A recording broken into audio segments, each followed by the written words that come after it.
আউযুবিল্লাহি মিনাশ শাইতানির রাজিম বিসমিল্লাহির রহমানির রহিম। সুপ্রিয় শিক্ষার্থীবৃন্দ, আজকেও বরাবরের মতো আরেকটা যে বিষয়টা নিয়ে আসলাম সেটা হচ্ছে ক্যালকুলাস 1 চ্যাপ্টার 4 এর সবচাইতে আমার কাছে যে কয়টা উপপাদ্য আছে সবচাইতে একটু কঠিন বা একটু জটিল মনে হয় সেই উপপাদ্যটা হচ্ছে উপপাদ্য 7।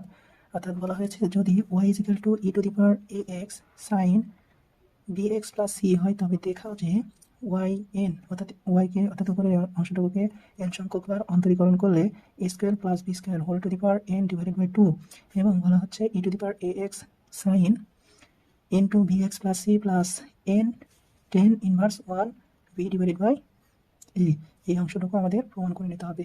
তো এই অঙ্ক করার আগে আমাদের কিছু বিষয় সম্পর্কে পরিষ্কার ধারণা থাকতে হবে। সেই বিষয়গুলো হচ্ছে আমি তোমাদের দেখাতে চাচ্ছি। সেটা হচ্ছে যে এখানে দেখো যে আমি তিনটা সূত্র লিখে রাখছি। এই সূত্রগুলো আমাদের জানতে হবে। অর্থাৎ ইউ ভি এর সূত্র একটা আছে, অর্থাৎ ইউ এবং ভি কে অর্থাৎ ডেল এক্স এর সাপেক্ষে অর্থাৎ এক্স এর সাপেক্ষে অন্তরীকরণ করলে সেটা কি হয়, এটা সচরাচর আমাদের প্রতিনিয়ত সূত্রটা কাজে লাগে। অর্থাৎ ইউ ভি এর সূত্রটা হচ্ছে ইউ কে রেখে ভি কে একবার অন্তরীকরণ করতে হবে প্লাস দিয়ে ভি কে রেখে ইউ কে একবার অন্তরীকরণ করতে হবে। তাহলে এখানে যদি আমরা অন্তরীকরণ করি তাহলে কি বলতেছি যে ইউ কে রেখে ভি কে অন্তরীকরণ করবো, অর্থাৎ ইউ কে রেখে দিলাম del divided del x into এখানে ভি কে একবার অন্তরীকরণ করলাম প্লাস এবার হচ্ছে ভি কে রেখে দিতে হবে, ভি কে রেখে দিয়ে D divided D x into কাকে অন্তরীকরণ করতে হবে, ইউ কে অন্তরীকরণ করতে হবে। এই সূত্রটা আমাদের কাজে লাগবে। অর্থাৎ এখানে দেখো অঙ্কে দুইটা অংশ দিয়েছে, একটা এবং দুইটা, অর্থাৎ এই অংশটুকু রেখে এই অংশকে একবার অন্তরীকরণ করতে হবে, আবার এই অংশটুকু রেখে এই অংশটুকুকে একবার অন্তরীকরণ করতে হবে, অর্থাৎ ইউ ভি এর সূত্র আলোকে করতে হবে।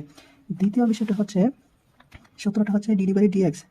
এক্স এর সাপেক্ষে যদি e⁻mx কে অন্তরীকরণ করা হয় তাহলে দেখো যে এখানে চলক হচ্ছে এক্স, এখানে e⁻x কে করলে e⁻x হয়। এটা আরেকটা কিন্তু সূত্র আছে D divided dx into e⁻x, একে অন্তরীকরণ করলে e⁻x হয়, ঠিক আছে।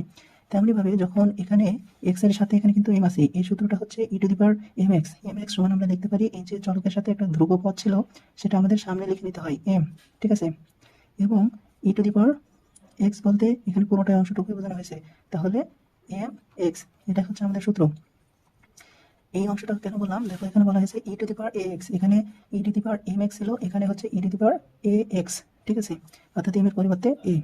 এবার তৃতীয় সূত্রটা হচ্ছে লাস্ট বিষয় যেটা জানতে হবে সেটা হচ্ছে সাইন এ বি এর সূত্র, এ প্লাস বি এর সূত্র। সাইন এ প্লাস বি এর একটা ত্রিকোণমিতিক সূত্র আছে যেটা আমরা ইন্টারমিডিয়েট থেকে পড়ে আসতেছি, সেটা হচ্ছে সাইন এ কস ইউ এস কস বি, ঠিক আছে, সাইন এ কস বি প্লাস কস এ সাইন এ সাইন বি।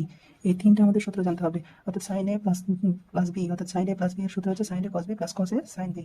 অর্থাৎ এই যে তিনটা বিষয় আমাদের সম্পর্কে ধারণা রাখতে হবে এবং কিছু বিষয় আমাদের এই অঙ্ক করতে গেলে ধরে নিতে হবে। আশা করি এই সূত্রগুলো যদি তোমাদের জানা না থাকে তাহলে তোমরা লিখে রাখতে পারো এবং অঙ্ক করার ক্ষেত্রে আমরা যেখানে প্রয়োগ করবো সেই বিষয়গুলো দেখতে পারবা। তো তাহলে চলো শুরু করা যাক। আচ্ছা, তাহলে আমরা শুরু করার সময় বলতে পারি যে দেয়া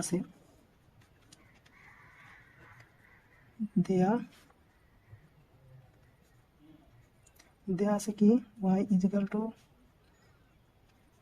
e⁻ax sin bx plus c, এই অংশ দেওয়া আছে। এখন আমরা যদি একবার অন্তরীকরণ করি তাহলে বিষয়টা কি দাঁড়াবে, একবার অন্তরীকরণ করব y1, একবার অন্তরীকরণ করব, তাহলে এটাকে ইউ এটাকে ভি, ইউ ভি এর সূত্র অনুসারে, অর্থাৎ ইউ কে রেখে ভি কে একবার অন্তরীকরণ করতে হবে, তাহলে e⁻ax কে রেখে দিলাম। এবার সাইন কে অন্তরীকরণ করলে আমরা জানি কজ হয়, ঠিক আছে, আর কস কে করলে কি হয়, মাইনাস সাইন হয়, তাহলে সাইন কে করলে কি হবে, কস। তাহলে কস থিটা আমরা লিখতে পারি cos, কস থিটা বলতে এখানে bx প্লাস সি। এবার তাহলে এই অংশটুকুর কাজ করতেছি আমরা, তাহলে সাইন থিটাকে করলাম প্লাস কস থিটা হলো।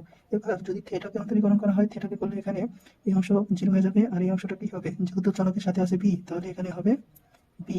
এবার আসো প্লাস চিহ্ন দ্বারা, এবার আমাদের ওই একই অনুসারে, অর্থাৎ এবার ভি কে রেখে ইউ কে অন্তরীকরণ করতে হবে, তাহলে ভি কে আমরা রেখে দেবো, সাইন কে আমরা রেখে দেবো, সাইন এই অংশটুকু রেখে দিলাম bx প্লাস সি।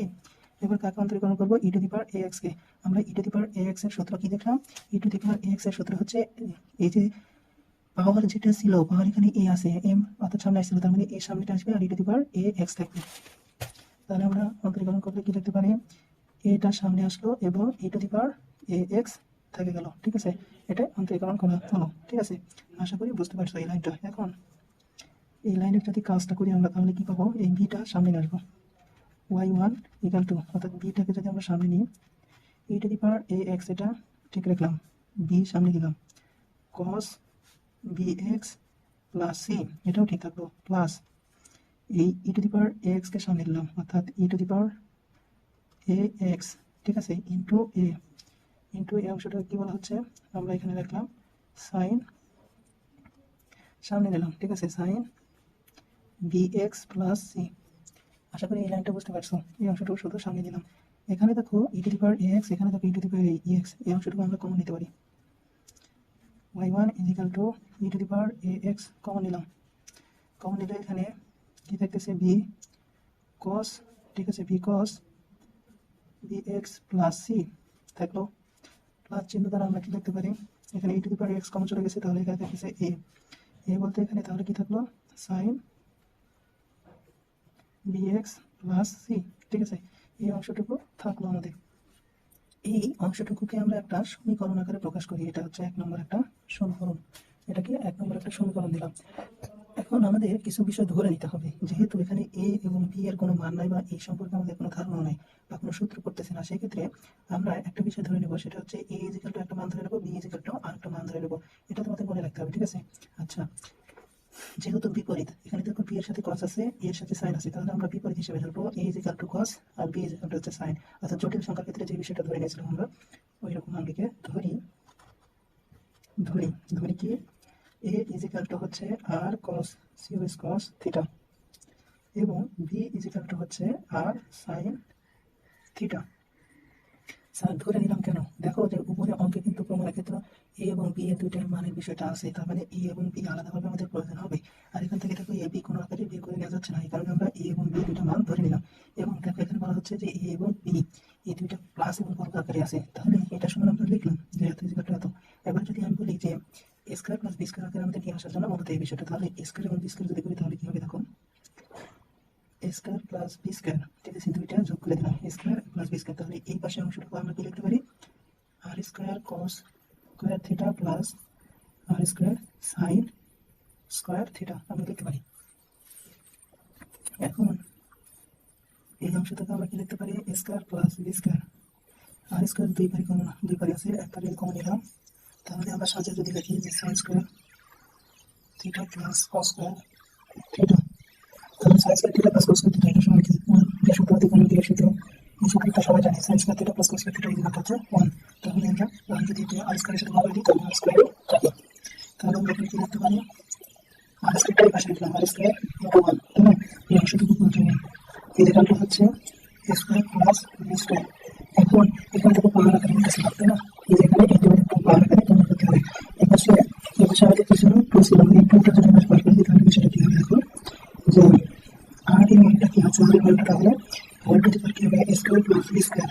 এই অংশ আমরা কিন্তু ওই প্রমাণের সাথে মিলে রাখলাম এবং মাইনাস ইনফিনিট টু, আর এই পাশে বর্গমূল বলতে হাফ, তাই না, তাহলে 1 ডিভাইডেড বাই 2, এটা এই পাশে ছিল পাওয়ার, এই পাশে হলো বর্গমূল করে এখানে। আচ্ছা, আরেকটা বিষয় যেটা জানতে হবে সেটা হচ্ছে tan এর মান, থিটা মানের প্রয়োজন হবে। এখানে দেখো যে tan ইনভার্স বি ডিভাইডেড এ, এই আকারে আমাদের একটা মান ফিরে আসতে হবে। তাহলে যদি আমরা ফিরে আসি যে এখানে দেখো যে এ এবং বি থেকে যদি আমরা করে দিই বি ভাগ এ, তাহলে বি ভাগ এ, তাহলে বি সমান এখানে কি ছিল আর সাইন থিটা, আর বি সমান ছিল আর কস থিটা। এখন তাহলে আমরা দেখতে পারি এটা সমান হচ্ছে tan থিটা মাইনাস কাটা কাটা মাইনাস কাটা কাটা, এটা D A into theta equal to হচ্ছে বি ডিভাইডেড বাই এ। এবার আমরা যদি tan থিটাকে পাশে রেখে দিই, থিটা সমান আমরা লিখতে পারি tan inverse b divided by a, ঠিক আছে। এই অংশটা তো মাথায় রাখতে হবে না, মাথায় ধরে নিয়ে কেন ধরে নিলাম, কারণ আমাদের প্রমাণের ফাইল ছিল, প্রমাণের যে ফাইল ছিল সেটা হচ্ছে square plus b square, square plus b square করলে পর ইন্টিগ্রেট করতে পারি শত পাবে না, এটা tan আছে তো tan ইনভার্স মানে কি হবে, ঠিক আছে। এটা আসলে এটা এই বিষয়গুলো মানে আপনি সব ভালো করে শিখতে হবে। এটা কি আমি ইন্টিগ্রেট করে সমাধান করতে পারি, এটা সমাধান করতে পারি না, সমীকরণের সমাধান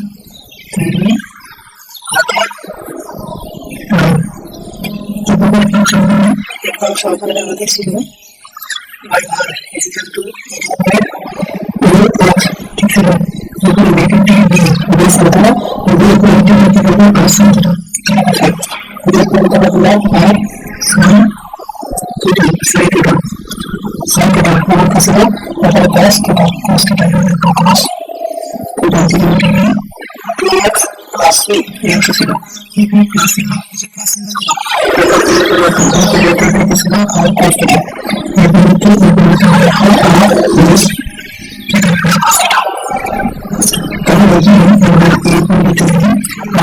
এবং সাইন থিটা আছে একটা বিষয় সাইন থিটা বলতে এক্স প্লাস সি এটা হচ্ছে কন্ডিশন